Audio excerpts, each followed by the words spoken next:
Hey, what's up, fuckers? And welcome to a very special edition of P-Town Fantasy Football Investigative Reporting Series. It is your favorite host in the entire fucking world, TuAnon Productions LLC, coming in hot with an investigative reporting series regarding a trade that shook up our league very much this entire week.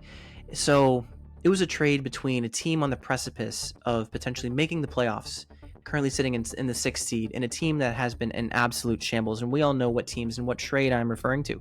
This is the trade between the Broward Beefcakes and the Portland PPs, Cam and RJ, two brothers.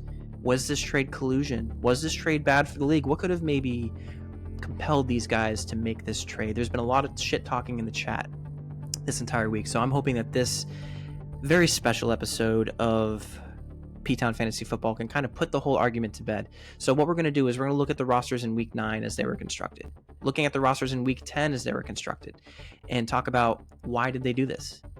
What's the implications moving forward? And then we're going to look at a very trusty source to see who really won this trade. Was this trade actually fair? And we're going to take a look at it through the eyes of Cam in terms of the actual value he was giving up compared to what he was getting. Was this trade actually fair? So we're going to take a look at all this together over how long I decide to spend with you idiots on this episode tonight. By the way, this episode can be found on Spotify video, hopefully, if not just audio, or YouTube, because I will be sharing my screen with my very trusty source that you guys can kind of see in real time what's going on over here. So without further ado, let's go ahead and jump right into it. So what we have going on over here, I'm going to take a look at the Week 9 stats of RJ first. The Broward Beefcakes, currently in Week 9, they were at a 2-7 record, with a win streak of 1 because they won this week, a very rare occurrence.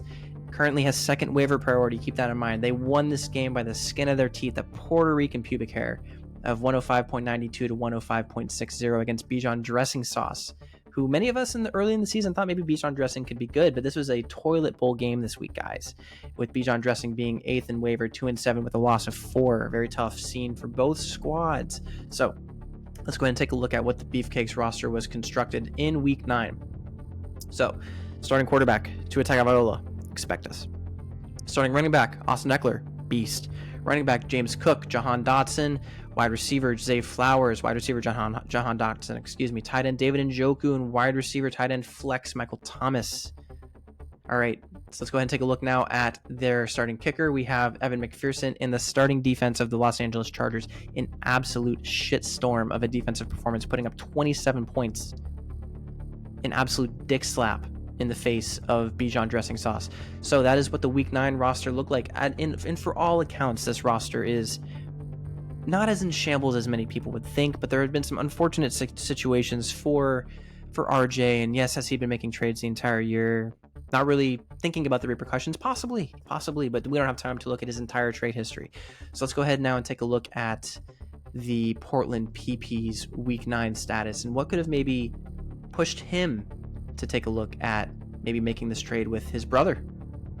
All right, so I got the Week 9 stats pulled up here for the Portland PPs, taking a loss to Fuddruckers v6, and Portland PPs currently sitting at 4-5 in the 6th slot, with Fuddruckers v6 at 5-4 in the 5th slot. These are two teams battling out to make the playoffs. So maybe, just maybe, Cam was a little bit like, hey, I want to quote unquote get the piece of my pie, taking that as a direct quote from the chat from RJ. And you know what? All's well and good, right, guys? So let's take a look at how this roster was constructed for Week 9. So we have starting quarterback Will Levis, absolute dropping dimes in his first game with like 4 passing touchdowns. Absolutely fucking incredible. Raheem Mostert, DeAndre Swift, Mike Evans, Stephon Diggs, TJ Hawkinson, Brian Robinson in the flex to round out the starting lineup over here. And then next we have starting kicker Harrison Butker with a defense of the New Orleans Saints. All right, so that's our Week 9 story. So the trade happened. Let's go ahead and take a look at what the Week 10 rosters look like for both squads, and then we'll go ahead and analyze the trade, see if this trade was actually fair according to my very reliable and trusty source, rototrade.com. So let me go ahead and pull up the Week 10 stats now for Portland PPs, and we'll jump back to the Beefcakes in a hot second. And it's important to note that the PPs are actually playing me this week, and am I unfazed with this trade? No. Am I nervous for this week? Absolutely. I got 3 of my dogs on bye. I got Jalen Hurts is good. Thank you. And then I have we don't say that anymore. Taylor Swift's boyfriend on bye. Isaiah Pacheco on bye, so I gotta play my backups perfectly fine though. I'm here for it. We're in it. I ride or died with my guys, right? So let's take a look at the Week 10 construction for the Portland PPs now. We have Will Levis, Austin Eckler, Jahmyr Gibbs, Stephon Diggs, Christian Kirk, TJ Hawkinson, and Dalton Schultz in the flex. And then starting kicker, we have Daniel Carlson over Harrison Butker, who's on a bye. Starting defense, we have the Pittsburgh Steelers. All right. I'm going to take a look at Week 10 for the Broward Beefcakes if it wants to load. Thank you very much. And it's important to note, too, the Broward Beefcakes are playing the number 1 team in the land, Sir Lambington III. And this is going to be an absolute ass-whipping, my friends. An absolute ass-whipping. There's going to be no holds barred. Straight-up dick-slapping from this game. But we're looking at this roster for this week's Week 10. We have starting quarterback C.J. Stroud. Stroud boys, stand up. Running back James Cook, Brian Robinson, Mike Evans, Brandon Ayuk, Taysom Hill, James Conner, and the newly acquired Raheem Mostert sitting on his bench. And then we have a starting kicker of Evan McPherson. In a shocking turn of events, we have San Francisco 49ers defense starting over Los Angeles Chargers after that dick slapping of 27 points last week. So that is the Week 9 status of the rosters leading into Week 10. So what could have maybe possessed the guys to make this trade? Like I mentioned earlier, we have one team that is on the precipice of making the playoffs and another team who has just been in an absolute shitstorm the entire season. Their roster has been an absolute shambles. So without further ado, let's go ahead and actually try to analyze this trade. And we actually have the Homestead honchos here to witness the trade analyzer doing its thing. So this is from the perspective of Cam. Would you like to say a few words, my friend? Oh, Cam's on this thing? No, this is actually just me. Oh. Yeah, I don't really care. Neither do I, and that's kind of what I've been saying this whole time too. This is going to go on YouTube and everything with the video. It's going to be pretty sick. Yeah, I mean, like, Cameron definitely won the trade, but, like, I don't see how much it's going to help his team that much. Would you like to stick around and see the results of what Roto Trade says for this trade and see what the value is? I mean, it's gonna say that it worked out in Cameron's favor because it did. Well, let's just take a look real quick. All right, so just hang around an extra second. We're gonna see this together. Let me go ahead and share my screen for everybody who's going to be watching this on YouTube or Spotify. So let me share the screen. That way, there's no anything. And Riley's a witness now, so it's actually perfect. All right. I didn't witness anything. He's here. Not without my lawyer present. I am your lawyer. I'm in HR. I'm HR for the league. I make it happen. All right. Well, actually, Cameron's my lawyer. All right. So this is from the perspective of Cam, because Cam is giving up Raheem Mostert, Mike Evans, and Brian Robinson, and receiving Austin Eckler, Tua, and Jahan Dotson. So like we just said, from the perspective, this is supposedly going to make Cam's team much better. So let's go ahead and analyze the trade and see what it says here. I've never pressed this button before. All right. Oh, that's bullshit. No, it's because they're overvaluing Raheem Mostert. Yeah, they're definitely just over. Numbers don't lie, bro. Yes, they do, Brad. I mean, Mike Evans. I mean, RJ getting Mike Evans is actually it's still going to be RJ's team, and they're not even in contention. But honestly, Cameron, if you're willing to give up Mike Evans, we could have worked something out, but yeah, that's bullshit. It's saying that RJ won this trade.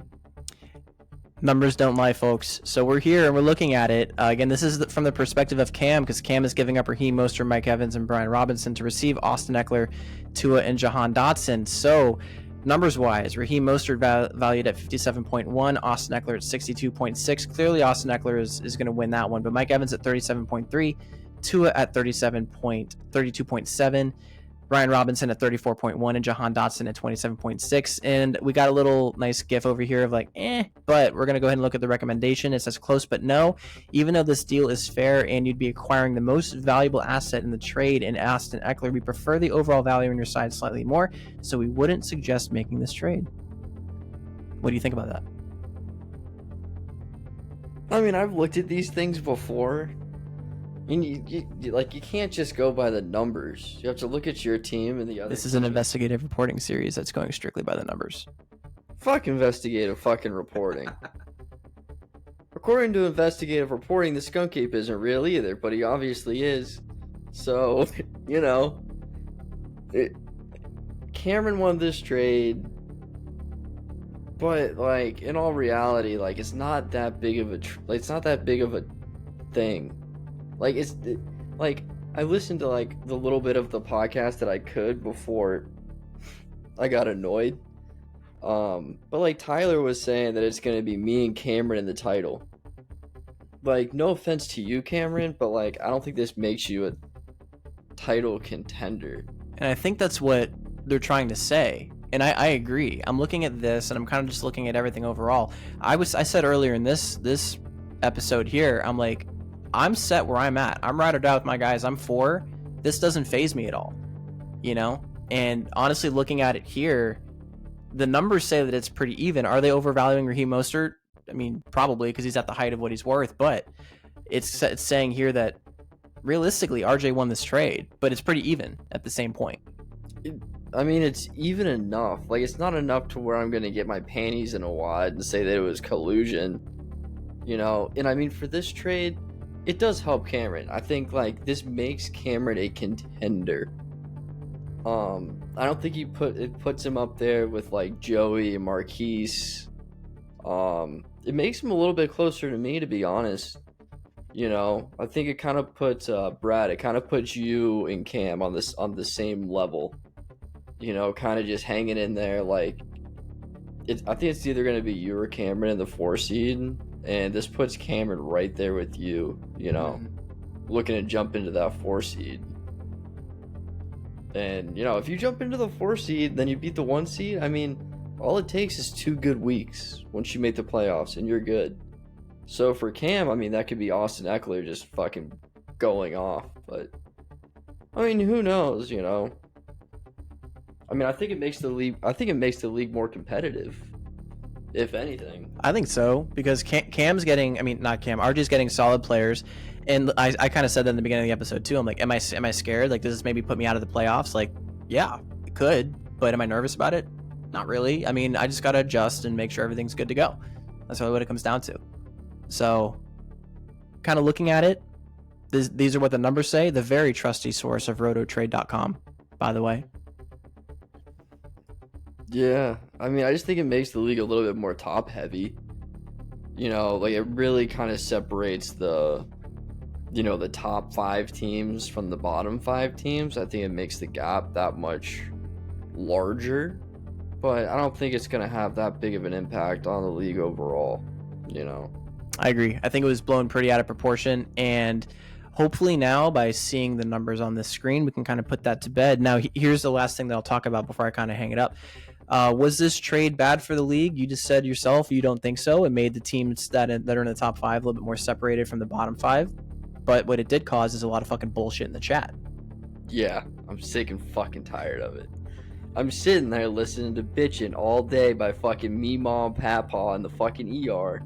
The last thing I want to do is look at my phone and see a bunch of grown men arguing about their fake fantasy football teams. Okay? It's not what I want to hear. And no one gave a shit about the issue we have with our GOAT either. And I thought that was very insensitive. No one did. And then RJ has the nerve to Don't say that, the door's open. to talk about the hog. Like, like, dude, like... We weren't even talking about a hog. We were talking about a goat. No, fucking, we slaughtered the hog a couple of months ago. Remember we had the fucking roast? Whatever. But yeah, you just gotta let me milk the goat one more time, and then you can sell him. That's fine. I think that's what I'm gonna do. Thank you for your insight on this. I'm gonna go ahead and close the episode out, and then I'll put it online. All right. Any final words? Adios. Good luck. Good night. Yeah, fuck you, Brad. Love you too. Cool. Always love guest appearances here. So, let me go ahead and stop sharing my screen, then we'll close this fucker out. Alright. So, at the end of the day, we now see that the trade value from rototrade.com did say that RJ potentially did win this trade.